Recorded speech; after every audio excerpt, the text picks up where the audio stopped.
ప్రతి ఒక్కరూ మహిళా పారిశ్రామిక ట్రేడ్ ఫెయిర్ ను సందర్శించి మహిళా ఉత్పత్తులను మహిళా పారిశ్రామికవేత్తలను ప్రోత్సహించాలని ఎమ్మెల్సీ కరి పద్మశ్రీ కోరారు. గవర్నమెంట్ ఐటీఐ ప్రాంగణంలో డిఆర్డీఎస్ సెర్ప్ వారి ఆధ్వర్యంలో ఏర్పాటు చేసిన డ్వాక్రా ఎగ్జిబిషన్ ను మంగళవారం రాత్రి ఎమ్మెల్సీ కరి పద్మశ్రీ సందర్శించారు. అనంతరం ఎగ్జిబిషన్ కళావేదిక యందు నిర్వహించిన సాంస్కృతిక కార్యక్రమాలను తిలకించారు. ఈ సందర్భంగా ఆమె మాట్లాడుతూ కాకినాడ ప్రభుత్వ ఐటీఐ ఆవరణలో ఈ నెలాఖరు వరకు నిర్వహించే డ్వాక్రా బజార్లో రాష్ట్ర వ్యాప్తంగా అన్ని జిల్లాల నుంచి మహిళా పారిశ్రామికవేత్తలు వివిధ రకాల ఉత్పత్తులు మార్కెటింగ్ కోసం ఏర్పాటు చేసిన ఎగ్జిబిషన్లో చేనేత వస్త్రాలు, హస్తకళా వస్తువులు, గృహాలంకరణ వస్తువులు లభిస్తాయని, ఈ మహిళా పారిశ్రామిక ట్రేడ్ ఫెయిర్ ను సందర్శించి మహిళా ఉత్పత్తులను మహిళా పారిశ్రామికవేత్తలను ప్రోత్సహించాలని ఆమె కోరారు. ఎమ్మెల్సీ వెంట డిఆర్డీఏ, ఏపీడీ జిల్లాని ఇతర అధికారులు తదితరులు పాల్గొన్నారు. మనం సాల్ట్ అండి, ఎక్కువ సాల్ట్ మనం తినేస్తున్నాం, కానీ మరి ఈ సాల్ట్ కూడా మంచి సాల్ట్ వాడుకోవాలి కదా.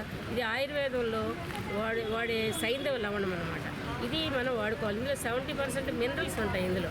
కాబట్టి ఈ 3 మాత్రం తప్పనిసరిగా మనం వాడుకోవాల్సిన అవసరం ఉంది. ప్రతి ఒక్కరూ మన కుటుంబాన్ని, మన భావితరాలను కూడా మనం రక్షించాల్సిన అవసరం ఉంది. ఉండే కొద్దీ అందరం కూడా స్పీడ్ లైఫ్లో ఉన్నాము. ఎవరు ఏం తింటున్నామని ఆలోచించలేదు. ఒక్క నిమిషం ఆగండి, ఆగేసి ఆలోచించి ఎందుకు అసలు డైలీ మనం తినే దానిలో ఏం కెమికల్స్ ఉన్నాయి, మనం తింటున్నాం అసలు. నెక్స్ట్ ప్రోటీన్ ఎంత ఉంది, విటమిన్ ఎంత ఉంది, గ్లైసమిక్ ఇండెక్స్ ఎంత ఎక్కువగా తినేస్తున్నాం అనేది కూడా షుగర్స్ అనమాట. అవి కూడా తెలుసుకోలేకపోతున్నారు జనాలు. కాబట్టి మనం ఒక చార్ట్ పెట్టుకొని తినవలసిన సమయం అనేది ఆసన్నమైనది. ఆ విధంగా అందరూ కూడా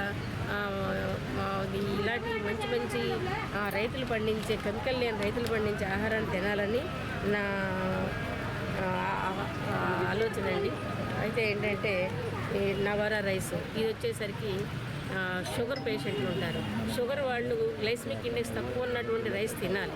వాళ్ళు తప్పనిసరిగా ఈ రెడ్ రైస్ తింటున్నారు. చాలామందికి ఇప్పుడు అవగాహన కలుగుతుంది. కానీ ఎంత కలుగుతుంది అంటే 100 మందిలో ఒకళ్ళకి కూడా అవగాహన అనేది ఒకళ్ళకే కలుగుతున్నట్టుగా నాకు అనిపిస్తుంది. ఇంకా ఎక్కువ మందికి అవగాహన కలిగించుకోవాలని నేను కోరుకుంటున్నాను. అలాగే రైస్ల్లో కూడా చాలా రకాలు ఉన్నాయి. ఇందులో బ్లాక్ రైస్ కూడా ఉంది.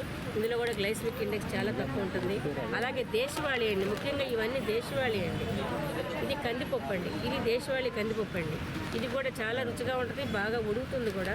ఇలాంటివన్నీ కూడా నేను రైతుల దగ్గర నుంచి సేకరించి ఈ అవేర్నెస్ క్యాంపెయిన్లో కూడా